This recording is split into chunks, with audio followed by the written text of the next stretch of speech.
Hello and welcome to gaming and welcome to another eFootball 2022 video, tips and tricks, guide, whatever you want to call it. But today I'm going to tell you all about the call for pressure. So the call for pressure in eFootball 2022 is slightly different to how it was in previous versions of Pro Evolution Soccer. In Pro Evolution Soccer, you could hold the square button to apply secondary pressure while defending, which would bring a second defender in to apply pressure. And if you held on to the square button, they would directly run towards the ball, and you could then ease off the square button for them to drop back and then reapply it. I found it the best way to help me defend in Pro Evolution Soccer. Unfortunately, they took that out in eFootball, and I think a lot of people complain, so they've added in another call for pressure mode, but it's slightly different, and I'm going to explain just how it works right now. So in eFootball 2022, the call for pressure button is the R1 button, and with this, you have to kind of double tap the button for them to register the call for pressure. Sometimes it works with just the one, but most of the time it's like a little double tap and your nearest player will then apply secondary pressure. Now they run directly at the man on the opposition that has the ball. You kind of don't have any finesse or any nuance with how you can control them. They just go directly for the ball. When they get close, you can then start to try and apply pressure and tackling stood up or a little shoulder badge. You can directly take control with them using your right stick to then, have manual defending control.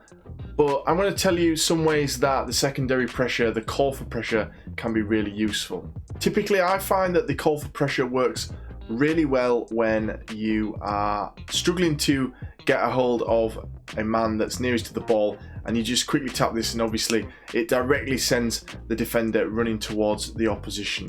And as I previously mentioned, you can then either take direct control, or you can sometimes tap square, double square to do a little off the control tackle or shoulder badge. This also works really well off kickoffs, and I'm going to go deeper into this about kickoff glitch, but you can use the call for pressure with an attacker off kickoffs to charge down the opposition as they try and send a long ball. It can be very handy as well against the goalkeeper or centre backs when they are looking to play the ball long.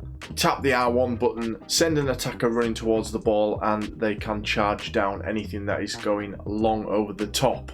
It can be also very handy to use this when, say, you want to position a man in the middle of the box. When a cross is coming in, you can tap the R1, call for secondary pressure, so you've got manual control of the man in the box, but your fullback will then go to the attacker and try and charge him down, try and block the cross.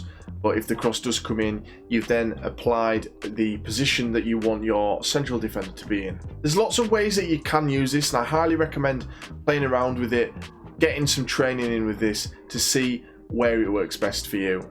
Personally, I would say that it's not as good as the previous call for pressure that was in Pro Evolution Soccer, but there are ways to utilize this for your defensive play. There are also times when it is not wise to use the secondary pressure, as it can pull your team out of shape. You need to know when it is best to use. If you go around needlessly pressing the call for pressure button, you will see some of your players dashing off out of position and leaving massive gaps for your opponent to attack into. So to summarize on call for pressure in eFootball 2022, using the R1 button will call for secondary pressure. Sometimes work with the one tap, but I would recommend a double tap just to make sure. You can use off the ball controls with square to double tap that to try and get a off the ball tackle in. You can also take manual control of the player that has gone towards the ball once they are near enough to it. Take manual control and then apply your defending. It's great against kickoff glitch and to charge down the long ball from a centre back or goalkeeper. Can be used effectively against crossing. Don't overdo it, as you may pull your team out of shape. So that's just a quick video on the call for pressure in eFootball 2022. I hope that this has helped. As I say, do try it out. in the training mode against full 11. Maybe play a few games against the computer and then try it out against human opponents. Let me know if it's helped you out in the comments below. If it has, drop a like and I will see you in the next video.